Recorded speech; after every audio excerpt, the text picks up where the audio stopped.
नमस्कार दोस्तों, बिहार बीएड का ऑनलाइन फॉर्म आ गया है। इसमें टोटल सीट जो है वो 37,350 है। अब बात कर लेते हैं कि बीएड क्या है। देखिए, आप लोगों को ज़्यादातर पता ही होगा कि बीएड क्या होता है, लेकिन जिनको पता नहीं है कि बीएड क्या होता है तो उनके लिए एक डायरेक्ट एक लाइन में समझ लीजिए कि अगर आपको टीचर बनना है, वो भी क्लास 6 से लेकर के 12वीं के बीच यानी कि 12वीं तक, तो आप लोग बीएड करना ही होगा आपको। ठीक है, तो समझ गए बीएड क्या होता है। अब बात कर लेते हैं टोटल सीट।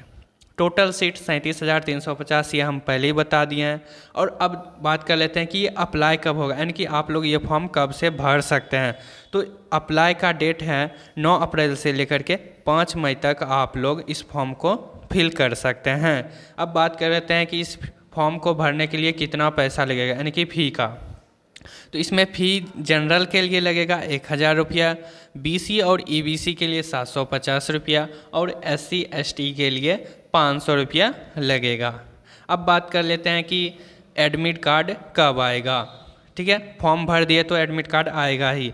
अब एडमिट कार्ड देख लीजिए, आप लोगों को 21 मई तक एडमिट कार्ड आ जाएगा। एडमिट कार्ड भी आ गया तो अब क्या होगा, एग्ज़ाम होगा। तो एग्ज़ाम का डेट कब है, तो 30 मई को आप लोगों का एग्ज़ाम होगा और उसके अगले दिन ही उसका आंसर की जारी कर दिया जाएगा। अब आंसर की आ गया तो उसके बाद क्या होता है कि रिजल्ट कब आएगा। तो रिजल्ट का डेट भी इसमें जारी कर दिया गया है। तो रिजल्ट इसका जो है वो 15 जून को आ जाएगा। अब देख लीजिए, इतना सब कुछ करने के लिए आप लोगों को क्वालिफ़िकेशन क्या क्या होना चाहिए इसका बात कर लेते हैं। तो क्वालिफ़िकेशन में आपको ग्रेजुएशन में कम से कम 50% है। जनरल के लिए नहीं। ओहो। अब बात कर लेते हैं एससी और एसटी के लिए कितना परसेंट लें। एससी और एसटी के लिए 45% और बीसी और बीटेक के लिए 55% होना ही चाहिए, तभी आप लोग इस फॉर्म को फिल कर सकते हैं।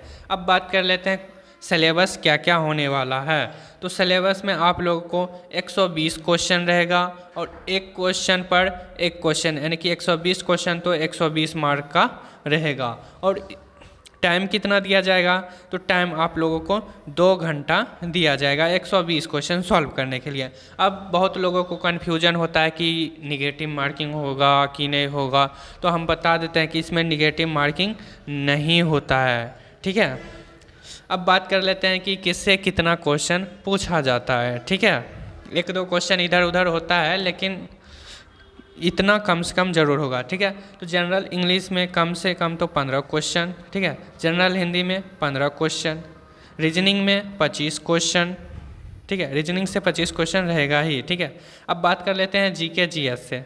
जीके जीएस में भी 40 क्वेश्चन रहेगा इससे भी। ठीक है, अब बात कर लेते हैं टीचिंग लर्नर के लिए। इसमें कितना क्वेश्चन रहेगा, 25 क्वेश्चन।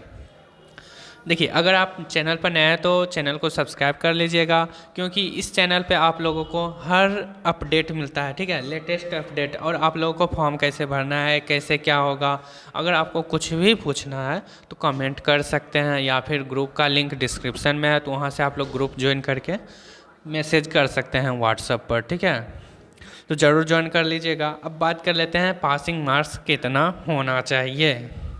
जनरल के लिए 35% पासिंग मार्क्स का होना चाहिए और अदर के लिए 30% कम से कम पासिंग मार्क्स है। ठीक है, तो मिलते हैं नेक्स्ट वीडियो में, तब तक के लिए धन्यवाद।